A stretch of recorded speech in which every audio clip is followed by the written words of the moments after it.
So welcome to episode 6. Hope you enjoyed Yellowstone in the last episode. Yellowstone's a truly epic national park, and we've got some pretty good stuff for you in this episode as well. We've driven about 500 miles south from Yellowstone down to Utah, where we're staying at Cedar City, and this episode we're going to bring you quite a lot of clips from Zion National Park. So the thing about Zion is it's very hot from late morning onwards, well into the afternoon and evening. We've got some information in the clips we're about to show, and there's some great scenery at the end. The next episode, which we'll put up on Wednesday, is about Bryce Canyon, which is really different from Zion, but equally as good. So hope to see you on Wednesday on episode 7. Until then, here's Zion National Park. We're here at Zion National Park, which is an 8-mile road through the canyon, you can see, just up ahead, all the way up to then a narrow place where you can hike for another 8 miles if you want. So you've got steep canyon walls on both sides, a lot of hikes on both sides. This place is all about hiking. 2 famous hikes, Angel Falls and the Narrows, and then multiple other hikes around the park as well. Everywhere you walk here, you're basically walking along the bottom of the canyon, so you've got huge cliffs either side of you, and you've got the iconic sort of scenery up ahead of a narrow gap that you're walking towards. So there's lots of opportunities for photos and video here. There's a lot of trees in the lower area, which are rather obscure views, but it's really nice to walk along. If you do come to Zion, be aware of the parking problem they have here. It's amazingly popular now, and parking is very difficult. We arrived at 8 AM on a Thursday morning in October, and we only just about found a parking space at the visitor centre. I think if we had been even 10-15 minutes later, the car park would have been full. So either get here early or plan to park in Springdale, just outside the park, a free shuttle, but parking there can be anything up to $40 for the day. Sunrise here is around about 7:30 in the morning at the moment. It's currently 9:30, so sun's been up for 2 hours.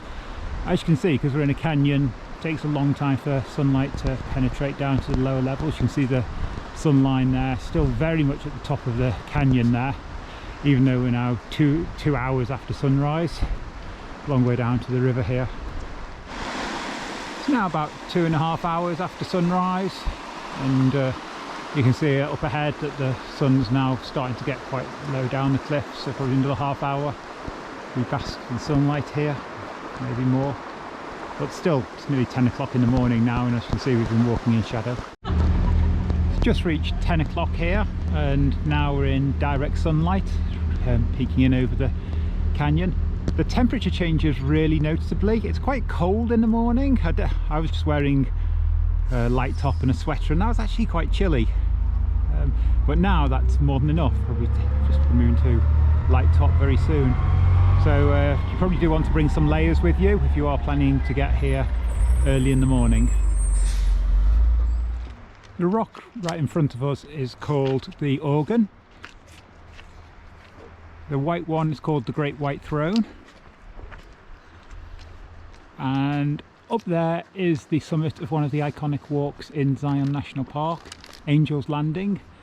It's you go out about 1,000-foot drop either side, and there are some very narrow parts to it, and there are a few parts you climb up with holding onto a chain. It's not the hardest of hikes, it's just a big sharp drop.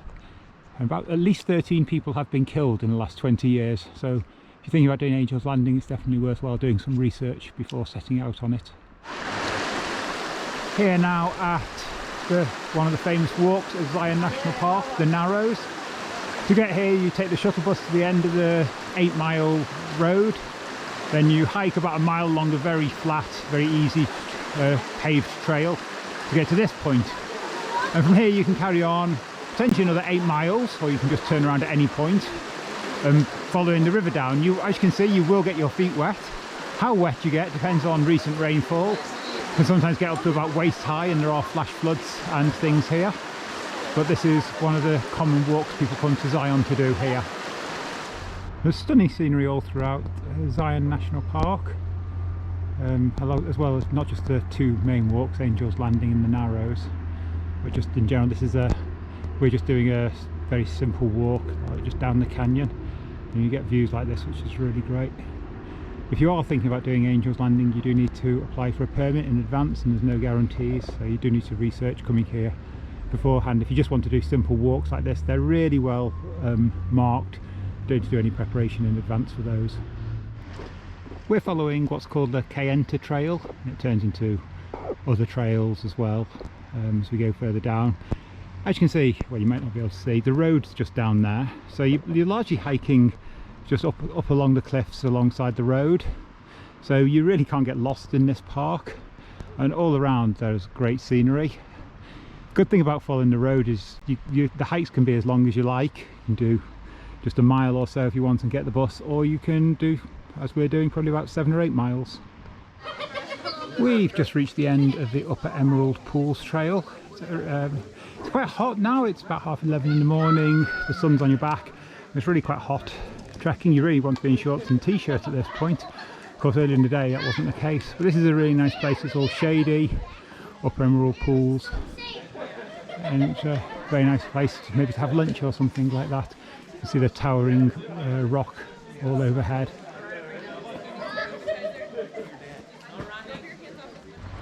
Nice view down the valley here. So we're about halfway along the road here, and you can see the road down there, and the buildings are Zion Lodge, fairly major stop along the way. This is a great feature of the trail, that you basically walk between point to point, so you can get refill water down there. It means you can hike for as long as you like or as little as you like, just stopping where you like and getting the bus back. So we're doing the Sand Beach Trail, which walks back towards the entrance. It is quite a hard trail because it's all on sand and it's very hot, but this is one of the best views so far. Just looking back down the valley that we drove up, you can really see some of the colours in the rocks, the strata. You can also see the hills in the background, really quite nice. This is about the sharpest drop off on the Sand Beach Trail. Nothing at all like what you'd see on Angel Trail, of course, but still pretty nice to look down into the valley below. So just like St James's Park in London, a grey squirrel eating a nut. Looks a particularly fat squirrel.